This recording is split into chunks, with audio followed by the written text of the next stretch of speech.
Puji Tuhan, haleluya, kembali lagi dalam Yesus kuatku. Hari ini adalah hari yang luar biasa atas hidup kita.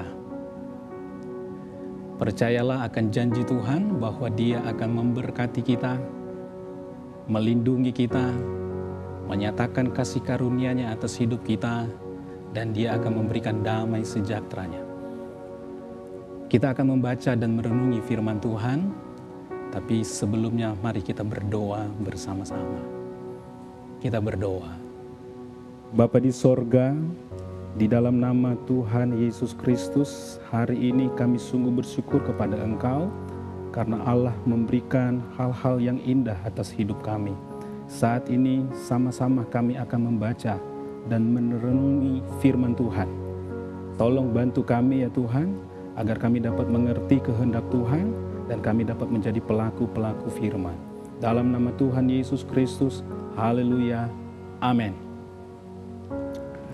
Mari kita membaca Alkitab kita di dalam 1 Yohanes pasalnya yang keempat, di ayatnya yang ke-7 dan ayatnya yang ke-8.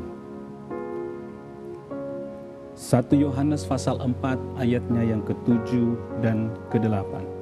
Firman Tuhan berkata demikian, saudara-saudaraku yang kekasih, marilah kita saling mengasihi, sebab kasih itu berasal dari Allah.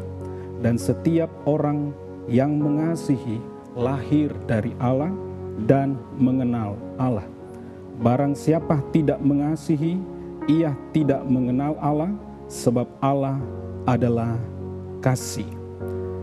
Membaca firman Allah, maka kita dapat melihat bahwa Allah memperkenalkan dirinya sebagai sumber daripada kasih itu. Dan juga bukan hanya sebagai sumber daripada kasih, Allah itu menyatakan dirinya adalah kasih itu. Dia menunjukkan akan kasihnya dengan mengutus anaknya yang tunggal untuk menembus setiap dosa-dosa manusia. Sehingga kita manusia bisa beroleh keselamatan dan kehidupan kekal. Luar biasa kasih Allah itu. Bapak, Ibu, saudara-saudari sekalian, ketika kita melihat bahwa kasih Allah yang luar biasa itu, maka dari ayat-ayat ini kita dapat memahami bahwa Allah mengasihi kita saat kita tidak mengenal Dia. Masih dalam perut ibu kita, Dia sudah mengasihi kita. Allah mengasihi kita apa adanya kita. Kita manusia fana, pemberontak, tidak tahu berterima kasih, tapi Dia menunjukkan kasih-Nya atas kehidupan kita.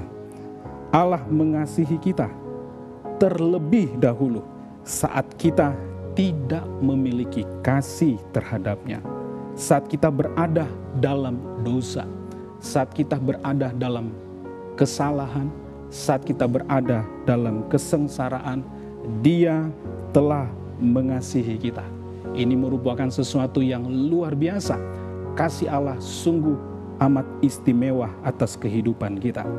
Melihat 1 Yohanes 4 ayat 8, rasanya saya ingin kembali membaca untuk Bapak, Ibu, saudara-saudari sekalian.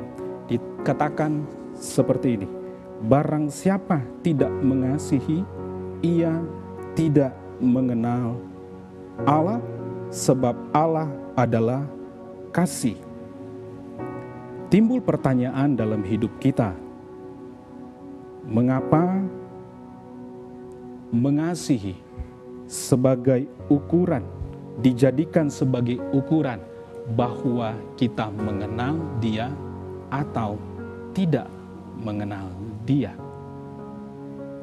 Sebenarnya jawabannya adalah sederhana. Untuk dapat tahu, untuk dapat mengenal sesuatu, maka kita perlu belajar. Untuk tahu dan mengerti, pelajaran matematika, maka kita perlu belajar matematika. Untuk dapat mengerti dan memahami, mengenal sejarah, maka kita perlu belajar sejarah. Maka daripada itu, dengan pendekatan ini juga kita bisa mengenal Allah. Tadi saya sudah sampaikan bahwa Allah memperkenalkan dirinya sebagai sumber kasih. Kasih itu berasal dari Dia. Dan bukan hanya itu, Allah memperkenalkan dirinya, keberadaannya itu adalah kasih. Dan bukti daripada kasihnya dengan Dia mengutus anaknya untuk menjadi tebusan buat kita. Ada teladan yang luar biasa. Maka daripada itu kita belajar dari Allah. Allah yang adalah kasih itu. Kita tahu Allah adalah kasih itu. Kita mengerti, kita memahaminya bahwa Allah adalah kasih itu. Dia mempraktekkan kasih itu dengan mengutus anaknya. Maka kita juga mengikuti teladannya dengan mempraktekkan kasih. Maka daripada itu, dengan kita mengasihi, itu bukti nyata bahwa yang mengasihi itu mengenal Allah, karena Allah itu adalah kasih dan membuktikannya itu dalam kehidupannya.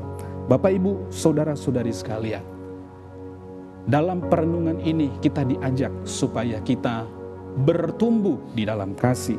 Seperti dikatakan di dalam Efesus pasalnya yang keempat, ayatnya yang ke-15. Efesus pasal 4 ayatnya yang ke-15 dikatakan demikian.